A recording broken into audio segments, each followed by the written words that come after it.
My name is Madison and I have a tale to share. A tale that may astonish some and lead others to ponder my choices. Yet, this is my truth, one I have concealed for far too long. Now I have resolved to unveil it.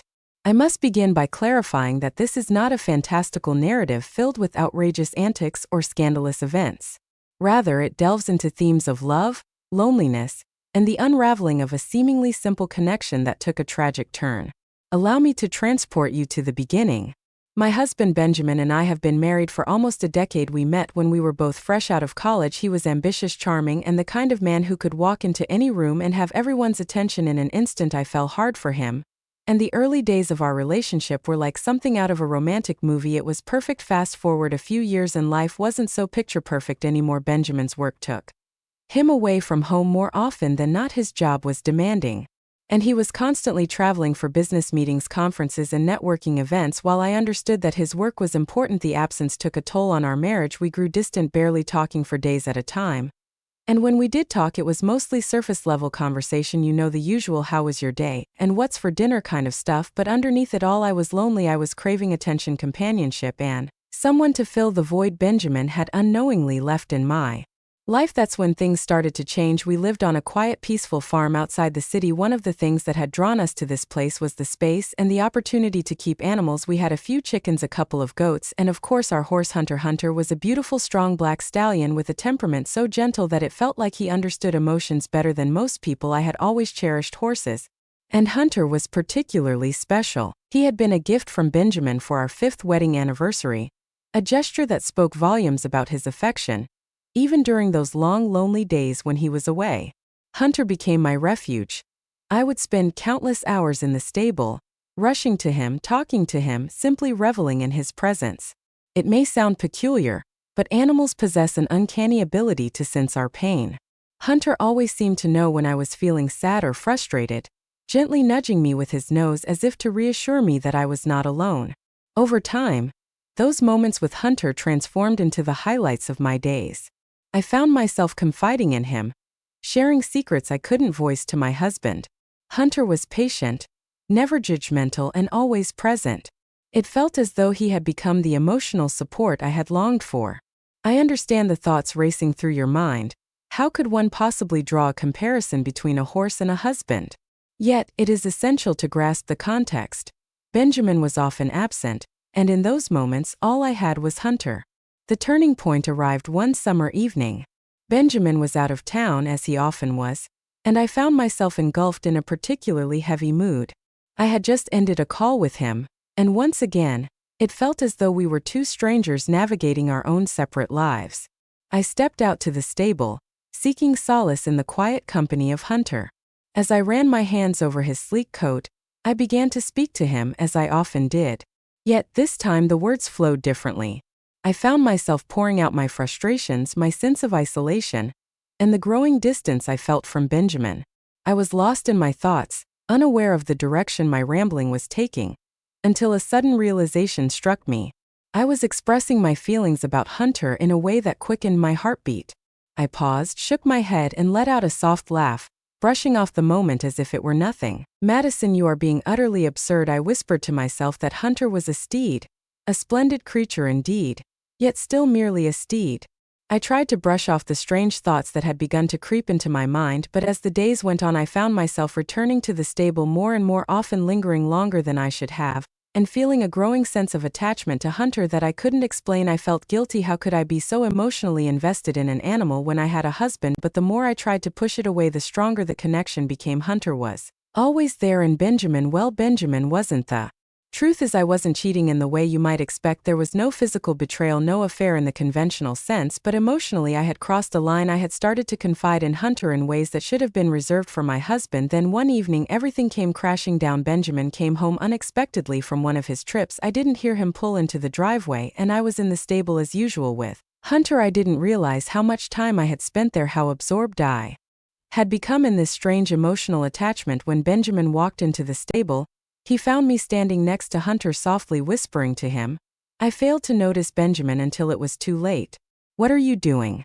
Benjamin's voice cut through the air, laced with confusion and suspicion. His eyes flickered between me and Hunter, as if he were attempting to unravel the enigma before him. I stood frozen, my heart racing in my chest, grappling with the weight of silence. What could I possibly say? How could I articulate this without descending into madness?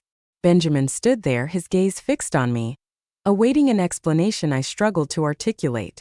How could I even begin to convey the emotional whirlwind that had ensnared me? The silence in the stable felt interminable, punctuated only by the soft snorts of Hunter, blissfully unaware of the tempest that had just descended. Madison, what the hell is going on? Benjamin pressed again, his voice a blend of confusion and anger. He stepped closer, his eyes narrowing as if trying to decipher the scene before him. I instinctively retreated, placing a hand on Hunter's side, as if he could somehow shield me from the impending confrontation. It's not what you think, I managed to say. Benjamin, I stammered, though I wasn't even sure what he thought. How could he explain what he was witnessing when I barely understood it myself? He shook his head, clearly not convinced.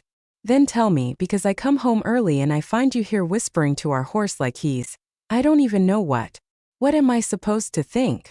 I took a deep breath, trying to find the words to explain the emotional connection I had developed with Hunter, without sounding completely insane.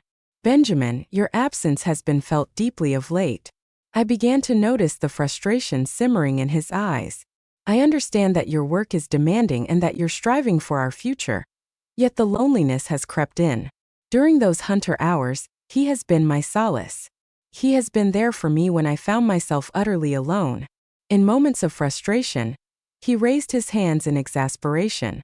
He is like a horse, strong and steadfast. Madison, you're speaking as if he's a person. I winced at his words, yet I couldn't deny their truth. I know, I whispered, but he was present when you were not. I began conversing with him out of sheer necessity, as I found myself devoid of companionship. However, things quickly spiraled beyond my control. Benjamin regarded me, his expression a tumultuous blend of disbelief and pain. So what you're saying is that you had an emotional affair with a horse? The words hung in the air, absurd yet undeniably real. I hadn't intended for it to unfold this way, I murmured, tears brimming in my eyes. I was just so lonely, Benjamin. I needed someone to talk to, and Hunter was there. He shook his head once more, clearly grappling with the enormity of it all. So what are you telling me? That you love him? That you'd prefer to be with him rather than me? His voice cracked slightly, revealing the anger that masked a profound sense of betrayal. No, of course not, I replied, quickly stepping forward to reach for his hand. I love you, Benjamin, but loneliness crept in and I faltered. My emotions overwhelmed me, leading me to seek solace in Hunter when I should have sought you. He withdrew his hand, pacing anxiously in the cramped stable. This is madness. I can't even begin to comprehend it. I returned home only to discover my wife confessing to an emotional affair with our horse. I stood there, paralyzed, uncertain of how to mend this fractured reality. Benjamin, please, it wasn't like that. I didn't do anything physical, nothing inappropriate. I got lost in the loneliness for a moment. He didn't say anything. He just stood there. His back was turned to me as he struggled to gather his thoughts, and then at last he spoke. Do you know how crazy this sounds, Madison? How ridiculous this whole situation is? I nodded, my voice barely rising above a whisper. I know, but it's the truth. I let my loneliness cloud my judgment, and I'm sorry. I never meant for it to get this far. Benjamin turned to face me, his expression softening slightly. Why didn't you talk to me? Why didn't you tell me you were feeling this way? I attempted to voice my feelings, my words quivering with uncertainty. Yet each time I broached the subject, you seemed preoccupied, weary, or simply lost in thought. Eventually, I succumbed to silence, resigning myself to the belief that this was our reality. In the stillness of Hunter, I found solace, and though it may seem absurd, he offered me a comfort you could not. He exhaled deeply, running a hand through his hair, revealing his surprise. I didn't realize you felt this way. I thought we were okay. We weren't, I replied softly, hesitant to add to your burdens.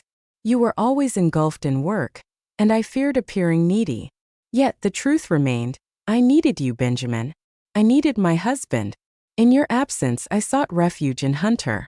A heavy silence enveloped us, the gravity of our situation settling in. Finally, Benjamin's voice broke the stillness, gentler now. I don't know how to handle this, Madison. I find myself at a crossroads, uncertain of how to proceed. I inhaled deeply, the weight of my emotions causing tears to cascade down my cheeks. I don't know either, I confessed, my voice trembling. But I want to mend this. I want to mend us. I love you, and the thought of losing you terrifies me. Benjamin's gaze met mine, filled with unspoken understanding. His eyes brimmed with a blend of anguish and doubt. I love you too, Madison, he confessed. Yet this journey will demand patience. I acknowledged the weight of the moment with a nod. I understand, and I am prepared to do whatever is necessary to set things straight. He let out a deep sigh, moving closer to me. We must engage in a genuine conversation, addressing not only the hunter hours but also the essence of our relationship, where we faltered and how we can mend it. I nodded once more, extending my hand to him, feeling his reassuring grip in return. I am ready to converse. Benjamin, I'm ready to make things right. As we stood there in the stable, the air thick with the weight of our conversation, I realized that this was the first step in rebuilding what had been broken. It wouldn't be easy, nor would it happen overnight. But for the first time in a long while, I felt a glimmer of hope. Maybe, just maybe, we could find our way back to each other. And with that, Madison and Benjamin began the long process of healing their marriage, learning to reconnect, and rediscovering the love that had once brought them together.